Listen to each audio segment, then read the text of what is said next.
અયોધ્યામાં ભવ્ય રામ મંદિરની પ્રાણ પ્રતિષ્ઠાને લઈ સુરતમાં અનેક કાર્યક્રમો યોજાયા હતા। ત્યારે સુરતમાં ભાટેના ખાતે એલન પાર્ક સોસાયટીમાં શેરી નંબર 1માં રુસ્તમપુરા ખાતે ચાલતા ચાર્લી હેલ્પિંગ યુનિવર્સની 42 દીકરીઓને જમાડવાનો અને તેમના જ હસ્તે ભગવાન શ્રી રામની આરતી ઉતારવાનો કાર્યક્રમ રાખવામાં આવેલ હતો।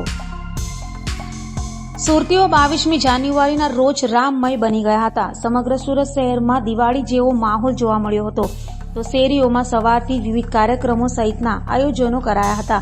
ત્યારે સુરતની એક સોસાયટીમાં મહિલાઓ દ્વારા એક અલગ પ્રકારનું આયોજન કરાયું હતું।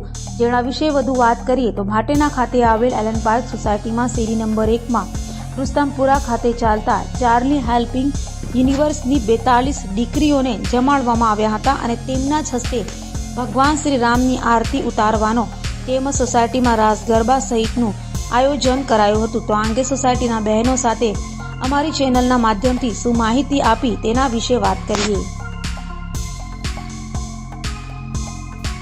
જરીવાના છે અમે ભાતીના એલિન પાર્ક સોસાયટીથી અમારી શેરીમાં આજે અમે રામ ભગવાનના જે અયોધ્યામાં જે મંદિર બન્યું છે એ નિમિત્તે અમે અમારા શેરીમાં પ્રોગ્રામ રાખેલો છે। અત્યારે અમે એનું સેલિબ્રેશન કરીએ છીએ। કઈ હિસાબે તમે આયોજન કર્યું છે? અમે અમારી સોસાયટીમાં ચારિટી ટ્રસ્ટના જે બાળકો છે એ લોકોને બોલાવ્યા। સવારે અમે લોકો અમારી જે બાળ સ્કૂલ છે તેમાંથી રેલી નીકળી હતી, તેમાં જે રામ ભગવાન બનેલા હતા એ લોકોનું અમે સ્વાગત કર્યું, પૂજા કરી, એ રીતે અમે આયોજન કરેલું હતું। મોર્નિંગમાં અમારું એ આયોજન હતું। અને લોકોને શું સંદેશો આપવા માંગો છો?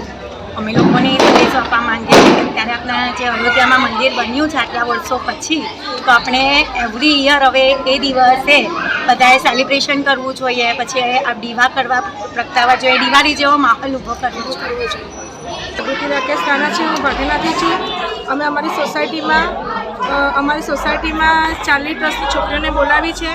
આજે અમે એની સાથે આ રામ મહોત્સવ સેલિબ્રેટ કરવાના છીએ છોકરીઓ સાથે। એ લોકોને અમે જમવાનાનું આયોજન પણ રાખ્યું છે। અમે બધા સોસાયટીવાળા સાથે જમવાના છીએ, પ્લસ છોકરીઓને પણ સાથે જમાડવાના છીએ।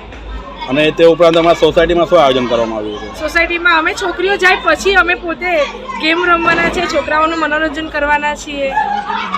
અને લોકોને શું સંદેશો આપવા માંગો છો કે આજે આટલો મોટો દિવસ છે? આવી રીતના આજના દિવસે દર વર્ષે આજ પ્રમાણે આપણે દીવા પ્રગટાવી, ફટાકડા ફોડી આજનો આખો દિવસ જાહેર રજા તો હોવી જ જોઈએ।